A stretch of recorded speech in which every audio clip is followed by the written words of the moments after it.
जय जगन्नाथ केमती अच्छा आपण मैंने आशा कर समस्ते भले थे बोली किसी दिन आसी जो बनिकार आम पुरी किणु झीर ड्रेस आउ सार्ट पैंट एसबू आपन को देखेबी कौन सार्ट किनाई खाली दुखर विषय हजबैंड मो शाढ़ी आणिले जेहेतु मुझे ऑनलाइन मगेदेली से ऑनलाइन शाढ़ी पसंद आसलानी आउ से रागिगले कहीं ऑनलाइन मगेचु तो आसबनी बोली आज पुणी कहीकि जाइए आने देखा कौन कर कि न आनुंट आज चलतु गपसप टे करवा ठीक अच्छा ना आपण मैंने मो कथा मानचंदी ना नाई सकाळे संध्याळे निजको 10 मिनिट लेखे समय देउचन ना नाई प्रतिदिन एक्सरसाइज करूचंदी ना नाही स्वास्थ्य हेउची अमूल्य संपद ताकू आमे सुरक्षा करी निश्चित रखिबा सकाळे संध्याळे एक्सरसाइज करिबा आउ एक्सरसाइज करंतु निजे फिट रहंतु एवं परिवार को भी फिट करी रखंतु। अच्छा मनीष अशांति रे रहे कौन पाई किए कहा जगू से अशांति रे रहे सब गोटे कथा को ध्यान रखिए मनीष ता परिवार ही से अशांति रे रहे ता परिवार को जदि सी भल से मेंटेन करी चली पारिलानी तेबे से सब बड़े अशांति से भोगिब आ ता निज रोग कौन से सबुठू बेसी कष्ट पाए मनीष जहाँ को अधिक भल पाए से जदि किछि न चाहूबा काम कला तेबे मन कष्ट निश्चित हेबो।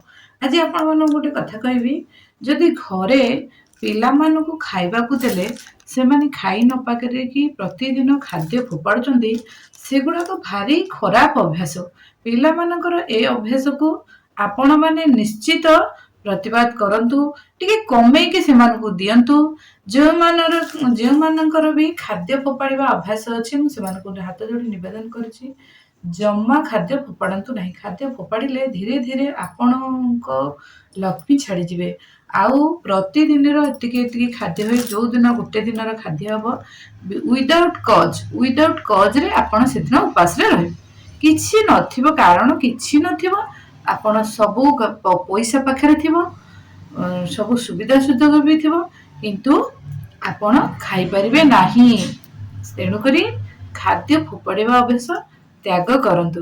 आ गोटे कथा आपण माने केबे लक्ष्य करछन्ती बिल्ली पास कले शुभ ना अशुभ कहा पई अशुभ से माने कमेंट रे लिखिबे कहा पई शुभ से माने कमेंट रे लिखिबे। आज मु आपण मानकु आ गोटे भी कथा कहबी भिडियो जे माने जो माने देखुछन्ती से माने भिडियो को लाइक उठे करंतु कहीं ना जेतोड़ा आपण माने फोन ओपन करूछन्ती कंटेंट क्रिएटर जो माने से माने कंटेंट करिकरी आपण मानकु जगी दोछन्ती घरे बसी देखिबा जदि फोन टी ओपन कले किछि दिन आसीबनी तेबे फोन ही देखिबारे बर्तमान फोन ही सबुठु बड़ शत्रु ही बाहरछि घरे घरे जेते जण मेंबर समस्तिंकर गोटे गोटे फोन आउ से जो जहार फोन तार पिला माने से फोन गुड़ाक व्यवहार करछन्ती बर्तमान आगामी पीढ़ी पूरा नष्ट होगाक बसिलानी कहीं ना विदाउट फोन रे पिला माने कर गोटे गुंडा ए तंटी तलू गड़ू नाही फोन देखिकी से माने किलबिली बिकड़ होइकी सब खाई दउछन्ती पिला भोक हेले निश्चित खाइबे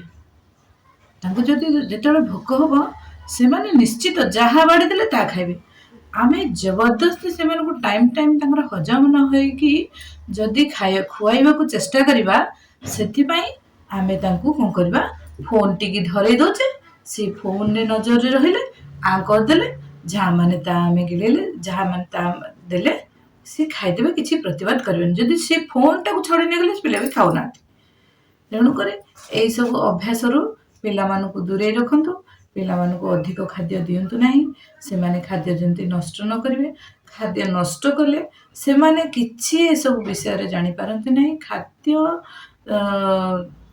जणे गछ लगे परिश्रम कला ताकू बाहर कर बिकला जी किणिला सी परिश्रम करी पैसा रोजगार कर सी किणिक आनिक घर थैला जी रोषे कला सी तार केते परिश्रम करी रोषे करी तुम पाखे जाला जी फोपाड़िला एसबू किछि सी जाने नाही ना ଇଏ କୃଷକ ଏଇ ଖାଦ୍ୟ ପାଇଁ କେତେ ପରିଶ୍ରମ କରିଛି, ମୋ ବାପା କେତେ ପରିଶ୍ରମ କରି କିଣିକି ଆଣିଛନ୍ତି, ମୋ ମା କେତେ ପରିଶ୍ରମ କରି ମୋତେ ରାନ୍ଧିକି ଥୋଇଛି, ଏସବୁ ସେମାନେ ଜାଣନ୍ତୁ ନାହିଁ। ପିଲାମାନଙ୍କୁ ଏସବୁ ଛୋଟ ଛୋଟ ଶିକ୍ଷା ଦିଅନ୍ତୁ। ଖାଦ୍ୟ ଯେତିକି ସେମାନେ ଖାଇବେ ତାଠୁ ଟିକେ କମେଇକି ବାଢନ୍ତୁ ପଛକେ, ଅଧିକା ଦିଅନ୍ତୁନି, ସେମାନେ ଯେମିତି ଫୋପାଡ଼ିବେ। ଏସବୁ ଦିଗ ପ୍ରତି ଟିକେ ଧ୍ୟାନ ଦିଅନ୍ତୁ ଏବଂ ସବୁବେଳେ ଖୁସିରେ ରହିବାକୁ ଚେଷ୍ଟା କରନ୍ତୁ। ସବୁବେଳେ ଆମକୁ କଷ୍ଟଟା କୋଉଠୁ ମିଳିଥାଏ? ନିଜ ପରିବାରରୁ ହିଁ କଷ୍ଟ ମିଳିଥାଏ। ନିଜ ପରିବାରକୁ କେମିତି ମେଣ୍ଟେନ୍ କରିବେ, ବାଲାନ୍ସ କରି ଚଳିବେ। ଯୋଉଠୁ ଆମକୁ ଅତ୍ୟଧିକ ଦୁଃଖ ମିଳୁଛି, ସେଇ ସବୁ ଗ୍ୟାଦରିଂ ପଏଣ୍ଟରେ ବସିକିରି ନିଜର ସମୟ ନଷ୍ଟ କରନ୍ତୁ ନାହିଁ। ବିଭିନ୍ନ ପ୍ରକାର ୱେ ଅଛି। ଆମେ ଚେଷ୍ଟା କଲେ ସେଥିରୁ ସ୍ତ୍ରୀ ଲୋକମାନେ ମଧ୍ୟ ଆମେ ରୋଜଗାର କରିପାରିବା। ଆଜି ଆପଣମାନଙ୍କୁ ଗୋଟେ କଥା କହିବି। ତାପରେ କହିସାରିଲା ପରେ ଆମର ଯୋଉ କିଣାକିଣି ହେଇକି ଆସିଥିଲା ବୈନିକାରୁ, ସେ ତାଙ୍କ ପାଇଁ ସାର୍ଟ, ଝିଅ ପାଇଁ ସେ ଡ୍ରେସ୍, ଆଉ ପୁଅ ପାଇଁ କ'ଣ ଆସିଛି ସବୁ ଦେଖିବି। ସମସ୍ତଙ୍କ ପାଇଁ ଆସିଛି। ମୁଁ ଯେହେତୁ ଅନଲାଇନରୁ ମଗେଇ ଦେଇଥିଲି, ମୁଁ ବଡ଼ ଅପରାଧ କରିଥିଲି। ସେଥିପାଇଁ ସେ ମୋ ପାଇଁ ଆଣିନାହାନ୍ତି। ଯଦି ଆଣିବେ ମୁଁ କାଲି ନିଶ୍ଚିତ ଆପଣମାନଙ୍କୁ ଦେଖେଇବି। ମୁଁ କହିଥିଲି ବିଲେଇ ପାସ୍ କଲେ ଶୁଭ ନା ଆସିବ। ଯେତେବେଳେ ମୁଁ ଗଲାବେଳେ ବିଲେଇ ପାସ୍ କରେ, ମୁଁ ଜାଣିଛି ବିଲେଇ ପାସ୍ କଲେ ଅଶୁଭ ବୋଲି। ମନରେ ହଠାତ୍ କିନା ଗୋଟେ ଦକ୍ ଆସିଯାଏ। ତ ସେତିକିବେଳେ ମୁଁ 3 ଥର କହେ ନାଇଁ ମୋର ଶୁଭ ହବ, ଶୁଭ ହବ, ଶୁଭ ହବ କହିଦେଇ ଗଲା ପରେ ଯଦି ବି ଟିକେ କ୍ରିକେଟ କୋଉଠି ହୁଏ, ନିଶ୍ଚିତ ହୁଏ, ଯାଇକି ପହଞ୍ଚେ, ସେଟା ଅଳ୍ପ କି କଟିଯାଏ। ଏବେ ଦିନେକର ଘଟଣା, ସ୍କୁଲରୁ ଏମିତି ଆସିଲା ବେଳକୁ ରୋଡ ଉପରେ ଗୋଟେ ବିଲେଇ ପାସ୍ କଲା। ମୁଁ ତାପରେ ଟିକେ ମନରେ ଆସିଲା, ଆରେ ହେ ବିଲେଇ ପାସ୍ କଲା, ହଉ ଚାଲ, ମୁଁ ଏକା ଯାଉନି, ସମସ୍ତେ ଯାଉଛନ୍ତି ସଡ଼କରେ, ମୋର ଯାହା ହବ ସମସ୍ତଙ୍କର ସେଇଆ ହବ। ଏମିତି ଗଲି। ଘର ପାଖ ହେଇ ଆସୁଥାଏ, ପୁଣି ଆଉ ଗୋଟେ ବିଲେଇ ପାସ୍ କଲା, ପୁରା ମିଚମିଚ କଳା ବିଲେଇ। ତାକୁ ଦେଖି ମତେ ଡର ଲାଗିଲା। ମୁଁ ଟିକେ ପଛପଟକୁ ବୁଲିକି ଚାହିଁଲି କିଏ ଆଉ ଆସୁଛନ୍ତି ନା ନାହିଁ। ଯଦି ମୋ ସାଙ୍ଗେ ଆଉ କିଏ ଆସୁଥିବେ, ତାଙ୍କର ଯାହା ହବ ମୋର ସେଇଆ ହବ। କିଛି ନୁହଁ, କ୍ଷତି ହବନି ଏମିତି ଭାବୁଥାଏ। ଦେଖିଲି ପଛପଟେ କେହି ନାହାନ୍ତି। ଯେତେବେଳେ ଦେଖିଲି ପଛପଟେ କେହି ନାହାନ୍ତି, ମତେ ଭାରି ଟିକେ ଡର ଲାଗିଲା। ତାପରେ ମୁଁ ସେଠି ଠିଆ ହେଇଗଲି। ହନୁମାନ ମନ୍ଦିରଟେ ଥାଏ ଆମ ଘରକୁ ଆସିବା ପୂର୍ବରୁ, ହନୁମାନ ମନ୍ଦିର ପଡ଼େ ସେଠି। ମୁଁ ଟିକେ ଠିଆ ହେଇଗଲି। ଠିଆ ହେଇକିରି ତାପରେ ଆସିକି ଘରେ ପହଞ୍ଚିଗଲି। ଘରେ ଆସିକି ପହଞ୍ଚିଲି, ମନେ ଖୁସି ହେଲେ, ନାଇଁ କିଛି ହେଲାନି, ସ୍ଲିପ୍ ଟିକେ ଚକା କଲା କିନ୍ତୁ ମୁଁ ପଡ଼ିନି। ଆଉ ପହଞ୍ଚିଗଲି, ଯାହା ହଉ ଅଳ୍ପରେ କଟିଗଲା ବୋଲି। ଆସିକି ଘରେ ପହଞ୍ଚିଲା ପରେ ଦେଖିଲି ମିଷ୍ଟର ଶୋଇଛନ୍ତି। ତାପରେ ଉଠିକି ସେ ବଜାର ବାହାରିଲେ ଯିବାକୁ। କିଛି କଥା ନାହିଁ, ତାଙ୍କର ମୋର ଠିକଠାକ ଖିଟଖାଟ ଟିକେ ହେଇଗଲା। ସେ ରାଗିକି ପଳେଇଲେ ଦୋକାନକୁ। ତାପରେ ମୁଁ କହିଲି ଆରେ ହେ ବିଲେଇ ପାସ୍ କରିଥିଲା, ହେଲା, ଅଳ୍ପରେ କଟିଗଲା। ତେଣୁକରି ଯଦି କହିବେ କିଛି ହବନି ଆଉ ଟିକେ ସେଇଠି ରହିଯିବେ। ସେ ଯୋଉ ଯଦି ବିପଦ କିଛି ଆସିବାର ଥିବ ଅଳ୍ପକେ କଟିଯିବ। ଯଦି ଭାବିବେ ବଡ ବିପଦ ଅଛି ବୋଲି, ମାନେ ବିଲେଇ 2 ଥର 3 ଥର ପାସ୍ କଲା, ରହିବେ 10-15 ମିନିଟ୍ ପୁରା ରହିଯିବେ। ସେ ସମୟ ପାସ୍ କରିଗଲା ପରେ ତାପରେ ଯିବେ। ତାପରେ ଆପଣଙ୍କର ଯାହା ବିପଦଟା ନିଶ୍ଚିତ କଟିଯିବ। ତେଣୁକରି ଆଉ ଗୋଟେ କଥା ହେଲା, ଆପଣଙ୍କୁ ମାନଙ୍କୁ କହୁଥିଲି, ଜମା ବି ନିଜର ମୂଲ୍ୟବାନ ସମୟ ନଷ୍ଟ କରନ୍ତୁ ନାହିଁ। ମୂଲ୍ୟବାନ ସମୟର ନିଶ୍ଚିତ ସଦୁପଯୋଗ କରନ୍ତୁ।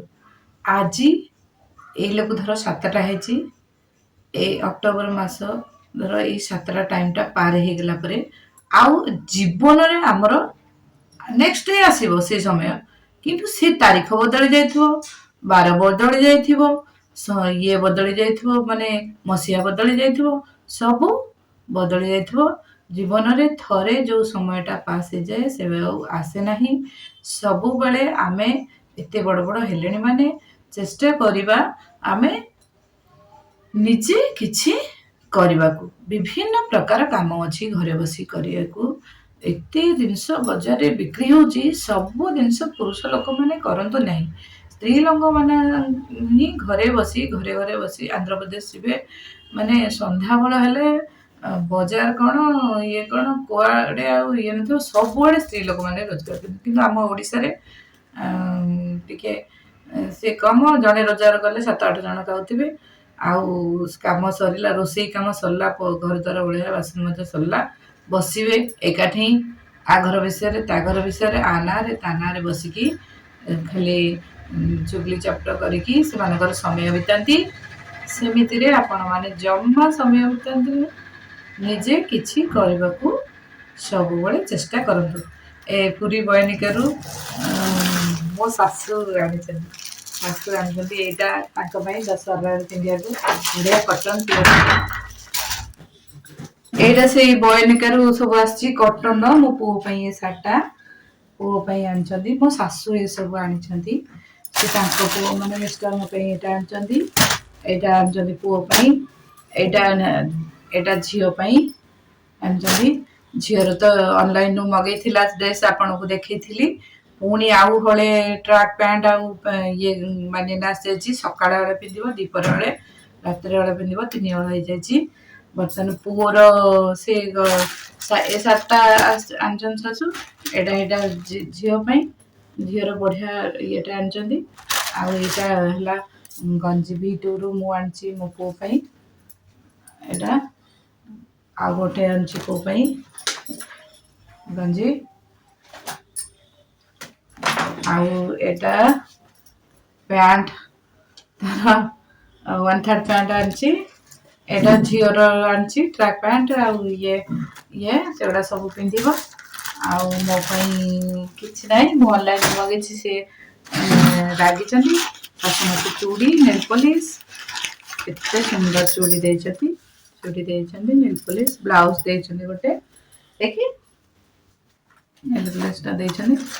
ସେତିକି। ଆଉ ଯୁଗ ଥିଲା ସେତେବେଳେ ଆମ 1990sରେ ଗଦା ଗଦା ପିଲା ଜନ୍ମ କରୁଥିଲେ। ଗୋଟେ ଗୋଟେ ଘରେ 4-5ଟା ଲେଖେ ଝିଅ, ପୁଅ ଗୋଟେ ଲେଖେ ହେଇଥିବେ। ତ ସେତେବେଳେ ପିନ୍ଧିବାକୁ ମିଳୁନଥିଲା। ବର୍ତ୍ତମାନ ଆମର ତ ପ୍ରତି ମାସରେ ପର୍ବପର୍ବାଣି ପଡୁଛି ଏବଂ ଲୁଗାପଟା ହଉଛି। ଯେତେବେଳେ ଇଚ୍ଛା ହେଲା ପର୍ବପର୍ବାଣି ଇଚ୍ଛା ଯେତେବେଳେ ହେଲା ସେତେବେଳେ ଯାଇକି ଲୁଗାପଟା କିଣା ହଉଛି। ଲୁଗାପଟା ରଖିବାକୁ ଜାଗା ନାହିଁ, ଖାଲି ଫୋପଡ଼ା ଫିଙ୍ଗା ହଉଛି। ଯାଇଥିଲା ମନ୍ଦିର, ଆସିକି ପହଞ୍ଚିଗଲାଣି। ଆଉ ଥାଇଲାଣ୍ଡରୁ ମୋ ମାମୁଁ ଏ ସାର୍ଟ ଆଉ ଥାଇଲାଣ୍ଡରୁ ତା ମାମୁଁ ଆଣିଛନ୍ତି ସାର୍ଟ ପ୍ୟାଣ୍ଟ ଦେଖଉଛି। କଣ ଦର୍ଶନ କଲୁ? ଦର୍ଶନ କରିବା। ଜୟ ଜଗନ୍ନାଥ। ଆପଣ ମାନେ ଭଲରେ ରୁହନ୍ତୁ ସମସ୍ତେ। ମୁଁ ଏତିକି ପ୍ରାର୍ଥନା କରୁଛି। ଭିଡ଼ିଓକୁ ଲାଇକ୍, ସେୟାର, କମେଣ୍ଟ କରନ୍ତୁ। Bye bye.